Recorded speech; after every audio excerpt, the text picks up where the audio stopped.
à fermer nos yeux et nous allons prier pour la parole de Dieu. Seigneur éternel, notre Dieu, Yahweh, la Bible nous dit qu'au commencement était la parole était avec Dieu, la parole était Dieu. Seigneur, laisse que cette parole puisse nous affranchir, que cette parole puisse libérer la connaissance, le savoir, l'intelligence de ton peuple, au nom de Jésus. Saint-Esprit, toi l'enseignant par excellence, viens enseigner ton peuple. Apprends-nous, Seigneur, ta parole. Enseigne-nous, Seigneur Jésus, ta volonté. Au nom de notre Seigneur Jésus-Christ. Amen. Amen.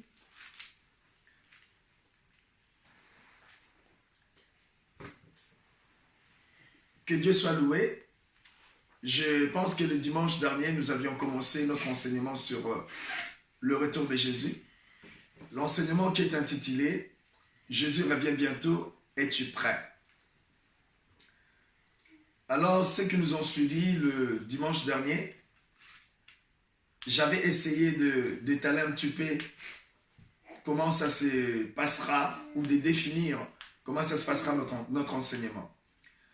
Alors, Jésus revient bientôt, es-tu prêt? C'est notre grand thème. Après, il y a des sous-thèmes, des petits thèmes que nous développerons par la grâce de Dieu tout au long de cet enseignement. Mes frères et sœurs dans le Seigneur, ceux qui m'ont suivi le dimanche dernier, nous avions fait l'introduction de notre grand thème. Et après, nous avions aussi parlé du premier sous-thème qui était intitulé « Le mystère de 3 jours ». Alors, dans le mystère de 3 jours, par la grâce de Dieu, nous avions développé pourquoi ces 3 jours, pourquoi ces mystères pour ceux qui nous ont suivis. Je pense qu'à travers ce mystère de 3 jours, nous avions vu tous ensemble que certainement, probablement, sans doute, le monde était à la fin et le monde était appelé à disparaître. Et là, c'était juste une introduction. Le mystère de 3 jours, c'était tout simplement l'introduction. Ça faisait partir de notre introduction. Alors aujourd'hui, nous continuons, comme je l'avais dit. Après le mystère de 3 jours, nous parlerons des signes de temps. Nous parlerons des signes des temps. Alors, des signes des temps sont divisés en plusieurs parties. Il y a plusieurs parties, plusieurs signes qui englobent le signe des temps. Mais malgré le nombre de signes qui englobent le signe des temps, par la grâce de Dieu, j'ai essayé de le diviser en 3 grandes parties. En trois grandes parties. Il y a la première partie qu'on va parler sur des signes religieux. Il y a la deuxième partie qu'on parlera sur des signes politiques. Et il y a la troisième partie qu'on parlera de signes socio-économiques. Voilà. Alors ces 3 groupes, ce sont eux qui font les signes des temps. Bien aimé, c'est quoi premièrement signe? Nous ne pouvons pas parler des signes sans pour autant essayer de comprendre c'est quoi ces mots signes. Parce que tout le monde parle des signes. Mon signe, les signes, son signe. Mais c'est quoi un signe? Bien aimé, le mot signe vient du nom grec, signium. Signium, c'est ce qui permet d'identifier quelque chose ou de connaître. Mais je souhaiterais mieux utiliser ce mot identifier. Le signe, c'est quelque chose qui permet d'identifier une période, un temps ou une histoire. Mes frères et sœurs, alors le signe que nous parlerons aujourd'hui, ça nous permettra d'identifier le moment où nous sommes. Puisque j'avais posé une question autrefois, où j'avais dit à l'église, examine dans quelle église es-tu? Mais aujourd'hui, je dirais, examine dans quel temps, où sommes-nous? Alors grâce à cet enseignement, ça nous permettra de décortiquer, de comprendre et de discerner exactement il s'agit de quel temps, où sommes-nous actuellement. Je vous demanderai de lire notre livre dans le livre de Genèse. Livre de Genèse, chapitre 24, à partir du verset 12.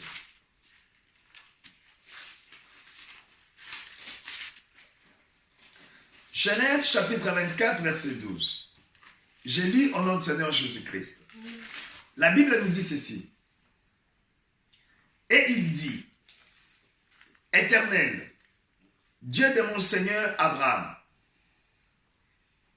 fais-moi, je te prie, raconter aujourd'hui ce que je désire, et use de bonté envers mon Seigneur Abraham. Le verset 13. Voici, je me tiens près de la source d'eau, et les filles des gens de la ville vont sortir pour puiser de l'eau. Le verset 14. Que la jeune fille à laquelle je dirai, penche ton cruche, je te prie, pour que je boive, et qui répondra, bois, et je donnerai aussi à boire à mes chameaux, soit celle que tu as destinée à ton serviteur Isaac, et par là, je connaîtrai que tu uses de bonté envers mon Seigneur. Bien-aimé, là, ça nous parle d'une histoire, d'un vécu, de quelque chose qui s'est produit. Abraham était devenu vieux. Abraham avait la promesse de Dieu. Puisque le Seigneur avait dit à Abraham, je rendrai ton nom grand. Tu seras un père de multitudes. Mais Abraham avait son enfant, avait des enfants comme nous connaissons. Mais parmi ces deux enfants, le Seigneur, il n'y avait qu'un seul enfant qu'on appelait le fils de promesse, Isaac. Quand Isaac était âgé, Abraham a demandé à son ancien, le plus ancien de tous ses serviteurs, Eliezer, d'aller chercher une femme pour son enfant Isaac. Eliezer avait fait une prière à Dieu. Il a demandé à Dieu, Seigneur, je vais me mettre dans la source. Et il y a les filles de la ville qui vont venir pour puiser de l'eau. Celle que je demanderai de l'eau et qui acceptera de me donner de l'eau, moi et à tous mes chameaux, c'est celle-là que je prendrai pour ton serviteur. Bien-aimé, ça veut dire quoi? Si quelqu'un a bien compris la définition de ces mots signe. Par là, nous voyons Eliezer ne savait pas. Eliezer avait une envie. Eliezer cherchait une femme pour son Seigneur, pour le fils de son Seigneur, Isaac. Mais Eliezer ne savait pas il s'agissait de quelle femme, il s'agissait de quelle fille. Mais Eliezer a demandé un signe à Dieu. Seigneur, je te demande un signe. C'est quoi ce signe? La fille qui acceptera de me donner de l'eau à boire et de donner aussi à mes chameaux, c'est celle-là qui sera prise pour mon Seigneur. Donc par là, nous voyons, Eliezer a demandé des signes. Grâce à ces signes-là, c'est ça qui lui a permis d'identifier la femme choisie, la femme désirée par le Seigneur pour Isaac. C'est comme dans nos vies. C'est comme dans nos expériences personnelles avec Dieu. Oui, parce que nous prions tous, nous appelons tous Dieu, le Dieu d'Abraham, le Dieu d'Isaac, le Dieu de Jacob. Parce qu'Abraham, parce qu'Isaac, parce que Jacob, parce que tous ces gens-là ont vécu une expérience avec le Seigneur. C'est pour ça, moi, je demande aussi à chaque enfant de Dieu de vivre une expérience personnelle avec son Dieu. Et bien aimé, en vivant nos expériences personnelles avec le Seigneur, ça nous arrive de fois de demander des choses à Dieu. Seigneur, je te demande ça. Seigneur, je vais faire ça. Seigneur, je conçois ça. Mais je te demanderai, Seigneur, de me montrer si c'est ta voix. Et si vraiment c'est ta voix, je te demande un signe. Et bien aimé, à travers le signe que nous demandons au Seigneur, c'est ça qui nous permet de connaître ou de savoir la volonté de Dieu. Mes frères et sœurs, la Bible nous dit que, à part Abraham, à part Moïse plutôt, que Dieu a parlé de bouche en oreille, tous ceux qui sont passés avant ou après, le Seigneur les a parlé par des visions, par des révélations, par des songes, par des paroles de connaissance, autrement. C'est pour ça que je demande toujours aux enfants de Dieu de ne pas négliger le songe, le rêve ou une vision. Et aujourd'hui, les signes font partie de toutes ces choses-là que nous demandons à Dieu. Le Seigneur peut te parler aussi à travers une vision, à travers un songe ou à travers un signe, comme ça a été le cas pour Eliezer. Nous connaissons tous la continuité de l'histoire, mais ce n'est pas vraiment notre problème d'aujourd'hui. Mes frères et sœurs dans le Seigneur, le Seigneur a dit dans le livre de Osée, le Seigneur a dit, mon peuple périt parce qu'il lui manque la connaissance. Le peuple de Dieu sont détruits parce que le peuple de Dieu n'ont pas la connaissance. Parce que le peuple de Dieu ne sont pas instruits. Parce que le peuple de Dieu ne cherche pas la connaissance. Ouvrons nos Bibles dans le livre de Osée, chapitre 4. Le verset 6. C'est ce que je viens de dire tout à l'heure. La Bible nous dit ceci. Mon peuple est détruit parce qu'il lui manque la connaissance. Écoutez, puisque tu as rejeté la connaissance, je te rejetterai. Tu seras dépouillé de mon sacerdoce. Puisque tu as oublié la loi de ton Dieu, j'oublierai aussi tes enfants. Bien-aimé, premièrement, la première ligne, le Seigneur a dit, mon peuple est détruit parce qu'il lui manque la connaissance. La deuxième ligne, le Seigneur a dit, puisque tu as rejeté la connaissance. Le peuple de Dieu a rejeté la connaissance. Je peux dire aujourd'hui, le peuple de Dieu est détruit parce que le peuple de Dieu ne cherche pas la connaissance. Mais il s'agit de quelle connaissance? Il s'agit de quelle connaissance où le peuple de Dieu a négligé. Bien-aimé dans le Seigneur, aujourd'hui tout le monde parle. Aujourd'hui tout le monde crie. Regardez, il y a même des enfants de Dieu qui parlent de la politique, qui attendent des vaccins, qui attendent des choses. Mes frères et sœurs, si seulement chacun de nous lisait la parole de Dieu, si seulement chacun de nous méditait la parole de Dieu, si seulement l'église de Dieu cherchait à voir, à acquérir la connaissance de Dieu, je pense qu'aujourd'hui, tout le monde saura. Quand je parle de tout le monde, je parle des chrétiens. C'est-à-dire tous les chrétiens sauront, il s'agit de quel temps, où sommes-nous aujourd'hui. Bien-aimés dans le Seigneur, que cherche le chrétien? Que cherche le croyant? Le croyant cherche à connaître l'histoire de vie des gens. Que cherche le croyant? Le croyant cherche à connaître, à faire le commérage. Que cherche le croyant? Le croyant cherche à savoir qu'est-ce qui se passe à la télé, les émissions, les téléréalités. Bien-aimés dans le Seigneur, écoutez-moi très bien. Grâce à la télé, grâce à la radio, grâce aux réseaux sociaux, bien-aimés, que nous arrivons à capter certaines informations. Mais mes frères et sœurs, la télé, la radio, réseaux sociaux, ça devient une distraction si cela ne t'avance à rien. Si la télé ne t'avance à rien, si la radio ne t'avance à rien, si les réseaux sociaux ne t'avancent à rien, ça devient une distraction pour toi. Par là, je ne veux pas dire que les réseaux sociaux sont mauvais, ou la télé est mauvaise, ou la radio. Non. Mais il faut que tout cela nous avance à acquérir une connaissance. Pas qu'une connaissance mondaine, mais une connaissance biblique, comme je l'ai dit le dimanche. La Bible marche de pair. Une partie de l'histoire du monde marche de pair avec la Bible. Le Seigneur lui-même, pendant sa vie sur terre, Jésus a dit, même la nature ne vous enseigne pas. C'est-à-dire, il y a des choses, il y a certaines choses naturelles qui doivent nous apporter de l'instruction. L'Église a rejeté la connaissance. L'Église a rejeté le savoir. Voilà pourquoi aujourd'hui nous sommes perdus.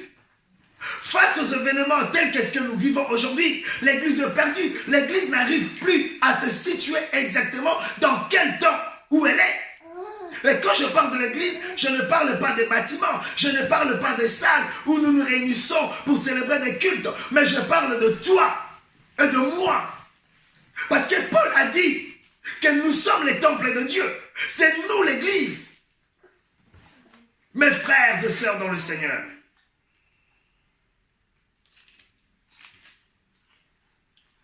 Aujourd'hui dans l'église, que cherche l'église? Que cherche le croyant? Bien aimé, les croyants cherchent la prophétie. Même les hommes de Dieu, nous cherchons la prophétie. Nous cherchons le miracle. Les chrétiens aiment le miracle. Mais les chrétiens ne cherchent pas la connaissance. Les chrétiens cherchent la prophétie. Les chrétiens sont à la recherche de prophétie, à la recherche de miracles. Bien aimé dans le Seigneur, la Bible elle-même, elle englobe toutes les prophéties qui existent. La Bible, c'est une prophétie. Bien aimé, toutes les questions que tu peux te poser durant toute ta vie sur terre, sa réponse se trouve dans la Bible.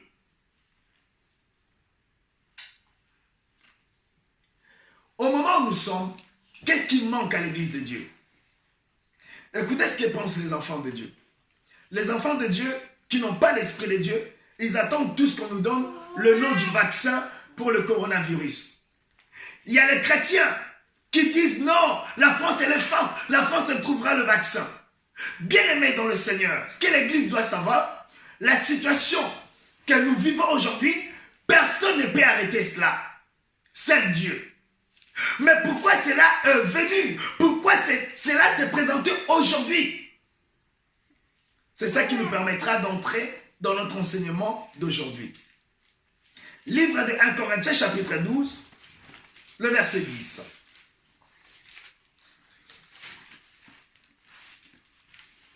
1 Corinthiens chapitre 12, le verset 10. J'ai lu au nom de Seigneur Jésus-Christ.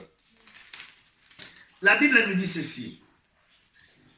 À un autre, le don d'opérer de miracles. Et à un autre, la prophétie.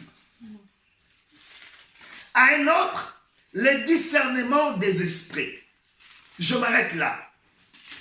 Enfin, la partie qui nous concerne, c'est juste la partie des discernements des esprits. Et je pense que ce don des discernements des esprits, nous en parlerons tout au long de cet enseignement. Bien aimé, Dieu a donné des dons. Éphésiens nous dit, il a fait des autres des prophètes, des docteurs, des évangélistes, des pasteurs ou des apôtres. Mais à part le 5 ministères, le Seigneur a établi aussi dans son église, il a donné aussi des dons spirituels pour accompagner ces 5 ministères. Et parmi ces dons spirituels, il y en a un qu'on appelle le don des discernements des esprits. Il y en a plusieurs. Mais bien aimé, parmi ces plusieurs dons, moi je les ai tous regroupés et je les ai divisés en 3 parties. La première partie, il y a des dons qu'on appelle des dons de connaissance. Il y a des dons de révélation et il y a des dons de puissance. Bien aimé, l'esprit de discernement, le don de discernement des esprits fait partie des dons de révélation. Aujourd'hui, les chrétiens, tous les chrétiens, je pense qu'ils doivent chercher en avoir.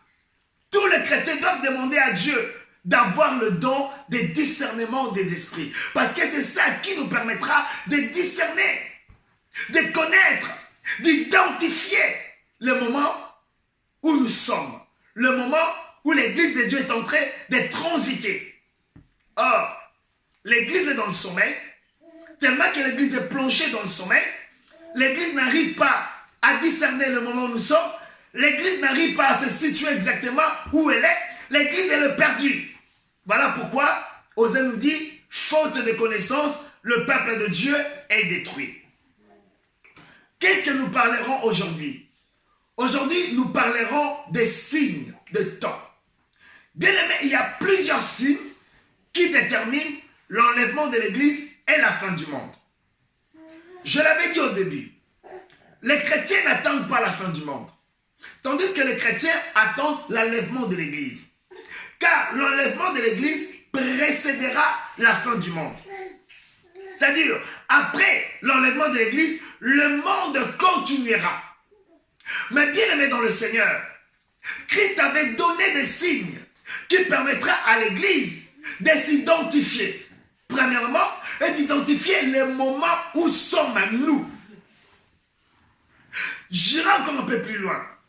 Si vous essayez de lire dans le livre de Jean chapitre 15, le verset 12 par là, vous verrez que le Seigneur Jésus parlait du Saint-Esprit.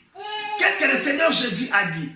Que quand le consolateur sera venu, l'Esprit de vérité, il vous enseignera. Il vous révélera. Et il vous annoncera des choses à venir. Bien aimé, si réellement l'Église de Dieu a le Saint-Esprit, si réellement les chrétiens ont l'Esprit de Dieu, je poserai cette question. Dans quel temps où sommes-nous maintenant? Dans quel moment où sommes-nous maintenant? Ça, c'est le rôle du Saint-Esprit. Alors, je dis, il y a plusieurs signes qui démontrent, qui nous permettent d'identifier le moment où nous sommes. Et parmi ces signes, moi, je les ai tous regroupés et divisés en 3 parties. Il y a des signes religieux, il y a des signes socio-économiques et il y a des signes politiques. Alors aujourd'hui, je commencerai premièrement par des signes socio-économiques. J'aurais dû commencer par des signes religieux, mais moi personnellement, j'ai jugé que je commence premièrement par des signes socio-économiques. Quand je dis socio-économique, ça veut dire quoi? C'est-à-dire tous les signes qui touchent la société et l'économie. Voilà pourquoi je dis toujours aux enfants de Dieu, quand vous regardez la télé, ne regardez pas la télé juste pour regarder. Quand vous suivez les informations, ne suivez pas les informations juste pour suivre. Parce que Jésus a dit, quand vous verrez toutes ces choses accomplies, que celui qui lit fasse attention. Nous lisons dans les journaux, nous lisons à la télé, nous lisons aussi en écoutant les infos. Il faut que la personne qui suit les infos, qui écoute les infos, fasse attention. Il faut toujours avoir l'habitude de comparer les informations avec ce qui est écrit dans la Bible. Sans plus tarder, prenons nos Bibles dans le livre de Matthieu. Matthieu chapitre 24, à partir du verset 6.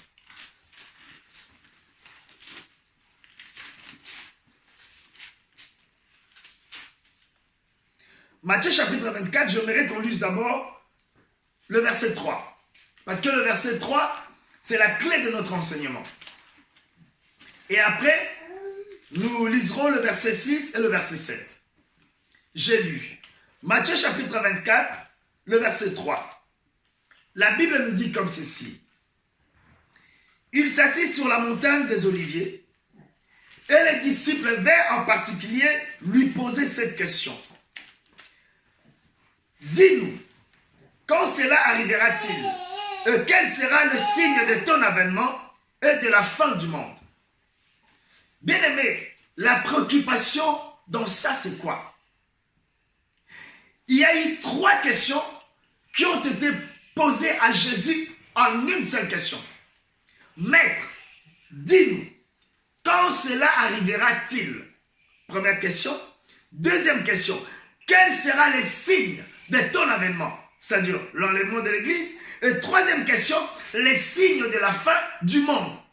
C'est-à-dire, il y a des signes qui déterminent l'enlèvement de l'Église et il y a des signes qui déterminent la fin du monde. Ça suit, la question, elle suit l'ordre chronologique. Quel sera arrivera-t-il? Quel sera le signe de ton avènement et les signes de la fin du monde? Le verset 6.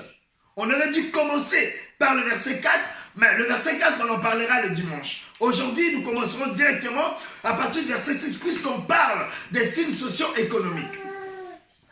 La Bible nous dit ceci. Vous entendrez parler des guerres et des bruits des guerres. Gardez-vous d'être troublés, car il faut que ces choses arrivent. Mais ce ne sera pas encore la fin. Ça, c'est le verset 6. Le verset 7. Une nation s'élèvera contre une nation, et un royaume contre un royaume. Et il y aura en divers lieux des famines et des tremblements de terre. Le verset 8. Tout cela ne sera que le commencement des douleurs. Bien-aimés dans le Seigneur, tout est marqué dans la Bible. La Bible ne ment pas. Ces passages ont été écrits avant notre naissance, avant notre temps. Mais ces passages sont là. Donc ne croyez pas ceux qui vous disent la Bible c'est l'instrument politique. Non, la Bible c'est la parole de Dieu. La Bible, elle nous révèle tout. La Bible, elle englobe l'histoire de l'humanité. Vous entendrez parler de guerre et de bruit de guerre. Gardez-vous d'être troublés car il faut que ces choses arrivent, mais ce ne sera pas encore la fin. Bien-aimés de bruit de guerre, je peux vous en citer aujourd'hui. Nous entendons partout de bruit de guerre. Même avant l'identification de coronavirus, il y avait la guerre en Syrie. Il y avait la guerre au Congo. Il y avait la guerre au Mali. Il y avait la guerre au Soudan. Il y avait la guerre en Turquie. Il y avait la guerre partout, mes frères et sœurs. Mais manque de connaissances, le peuple de Dieu n'arrive pas à situer exactement, il s'agit de quel temps où vivons-nous. Puisque la Bible le détermine, vous entendrez parler des guerres et des bruits de guerre. Donc, bien aimés dans le Seigneur, comme je l'ai dit tout à l'heure, les signes nous permettent d'identifier. Quand vous voyez des guerres, quand vous entendez des bruits de guerre, bien aimés, cela nous permet d'identifier. Donc, dans les signes socio-économiques, le premier de ces signes, c'est des guerres. Quand il y aura des guerres et quand il y aura des bruits de guerre, sachez que le Fils de l'homme est prêt. Puisque la question lui a été posée, dis-nous quand cela arrivera-t-il, quels seront les signes de ton avènement? Il a dit, quand vous entendrez parler de guerre et de bruit de guerre, sachez-le que mon avènement est proche. Je descends le verset 7. Il a dit, une nation se lèvera contre une nation. Mais bien aimé, il y a beaucoup d'exemples sur ça. Il y a beaucoup d'exemples sur ça. Je ne suis pas un politicien, mais je pense que chacun de nous sait exactement ce que la Bible veut nous dire par là. Par exemple, en Afrique, on a vu une nation qui s'est levée contre une autre. On a vu un pays qui s'est levé contre une autre. Donc, quand vous verrez ces choses, sachez-le aussi que le Fils de l'homme est prêt à la porte. Bien aimés, nous voyons tout cela dans nos pays, en Afrique, en Asie, même ici en Europe. Il y a des pays qui se lèvent contre un autre. Il y a des nations qui se lèvent contre un autre. Il faut que cela nous enseigne. Il faut que cela éveille notre intelligence. Il faut que cela sert ou permet à l'Église d'identifier les moments où nous sommes. Le verset 8, non, le verset 7 toujours, la Bible nous dit, et il y aura en divers lieux des famines et des tremblements de terre. Je vais parler des tremblements de terre. Bien aimé, des tremblements de terre font partie de tout ce que nous appelons des tempêtes, des ouragans, tout ce que nous voyons dans le monde, bien aimé dans le Seigneur. Il n'y a pas longtemps, on nous a parlé des tremblements de terre qui a eu lieu en Haïti. Il n'y a pas longtemps, on nous a parlé de l'ouragan qui a eu lieu en Amérique. Bien aimé, partout, il y a des séismes partout dans le monde. Mais où sont les chrétiens? Où sont le peuple de Dieu? Pourquoi le peuple de Dieu ne comprend pas cela? Pourquoi l'Église de Dieu ne comprend pas cela? Mes frères et sœurs, et il a dit, en divers lieux, il y aura des famines. Moi, je me rappelle, quand j'étais encore petit, des famines, c'était où? C'était encore où c'est le pays, je ne me rappelle plus. Somalie, par exemple. Ce pays-là souffrait de la famine. Mais bien, après quelques temps, je l'ai vécu dans mon pays, au Congo. Il y a eu la famine. Regardez, quand vous regardez les informations, quand vous suivez les réseaux sociaux, bien aimé, ne suivez pas juste pour vous distraire, mais suivez les informations qui vont de pair avec la parole de Dieu. Mes frères et sœurs, la famine, regardez la famine partout dans le monde. Il y a la famine. La famine n'est pas qu'en Afrique. Il y a la famine partout. La famine, en divers lieux, c'est-à-dire dans plusieurs endroits. il y aura la famine. C'est ce que nous voyons aujourd'hui. Quand vous verrez la famine, sachez-les que le Fils de l'homme est prêt à la porte. Et cela font partie des signes socio-économiques. Lisons le livre de Luc chapitre 21, le verset 11.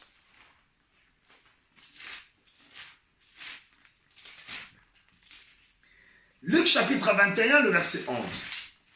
Je lis au nom du Seigneur Jésus-Christ, c'est la continuité de ce passage de Matthieu. La Bible nous dit ceci. Il y aura des grands tremblements de terre en divers lieux, de peste, de famine, et il y aura des phénomènes terribles. Je m'arrête premièrement là. Il y aura des grands tremblements de terre. Bien-aimés, est-ce qu'aujourd'hui, on peut chercher les tremblements de terre? On ne peut pas les chercher. On ne peut pas les compter parce qu'il y en a beaucoup qui se sont produits ces derniers temps, ces dernières années. On en a tous parlé, on en a tous vécu à la télé.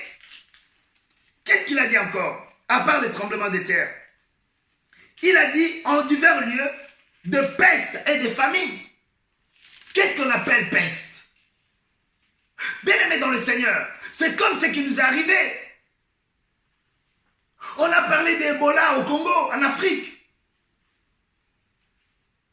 On a parlé de plusieurs maladies, plusieurs pestes qui se sont produites dans le monde. Et aujourd'hui, on nous parle de coronavirus.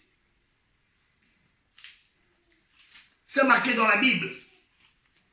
Et la Bible nous dit des famines aussi. Je l'ai dit tout à l'heure, je continue. Et il y aura des phénomènes terribles. Il y aura des phénomènes terribles. C'est-à-dire, il y aura des choses terribles, des choses que aucun de nous, des choses qui ne se produisaient pas auparavant. Je continue pour bien l'expliquer. La Bible me dit, des grands signes dans le ciel. Pour une fois, je rejoins ceux qui nous ont dit qu'ils ont vu, par exemple, des silhouettes des anges dans le milieu. Ceux qui nous ont dit, ils ont vu par exemple l'apparition des anges quelque part, mais ce n'est pas encore l'enlèvement de l'Église, comme certains l'ont dit. Mais ce sont des signes qui permettent aux croyants d'identifier que l'enlèvement est proche.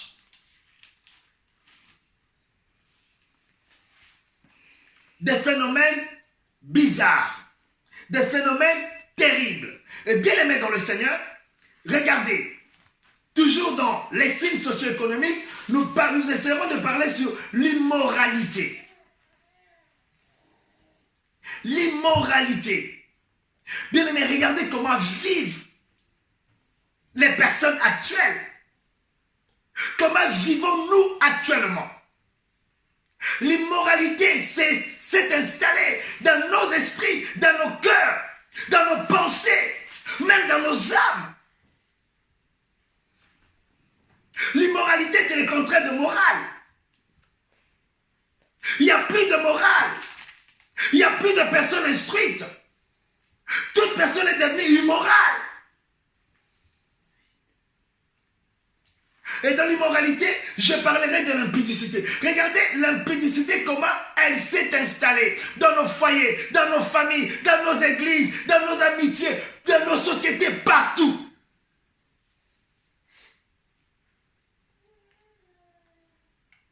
Je ne vais pas commenter là-dessus. Je ne vais pas commenter là-dessus. Aujourd'hui, je vais m'arrêter par là. Et si le Seigneur nous fait grâce, les dimanches, nous continuerons par là, par l'impudicité, par l'immoralité plutôt. Bien-aimés dans le Seigneur, aujourd'hui, c'était juste la base. Je mettais les fondements pour essayer d'entrer en profondeur dans ce qui concerne les signes de l'enlèvement et de la fin de temps. Sachez que l'enlèvement précédera la fin du monde. L'enlèvement, c'est l'événement qu'attend les croyants. La fin du monde, C'est l'événement qu'attend le monde. Nous les chrétiens, nous n'attendons pas la fin du monde, mais nous attendons l'enlèvement de l'Église. Que notre Seigneur vous bénisse. Et s'il nous accorde son temps, les dimanches prochains, nous continuerons sur les signes socio-économiques et nous parlerons dans le point l'immoralité. Nous parlerons sur l'impudicité, l'homosexualité, les problèmes des sexy. Nous parlerons sur les plaisirs du monde. Le monde est plongé dans le plaisir. Le monde n'arrive plus à reconnaître son créateur. Il y a des gens qui ignorent carrément Dieu. Et n'oubliez pas que la Bible nous dit, ce qui arrive au temps de Noé, au temps de Lot, arrivera de même à l'avènement de Fils de l'homme. On en parlera les dimanches. Que le Seigneur vous bénisse.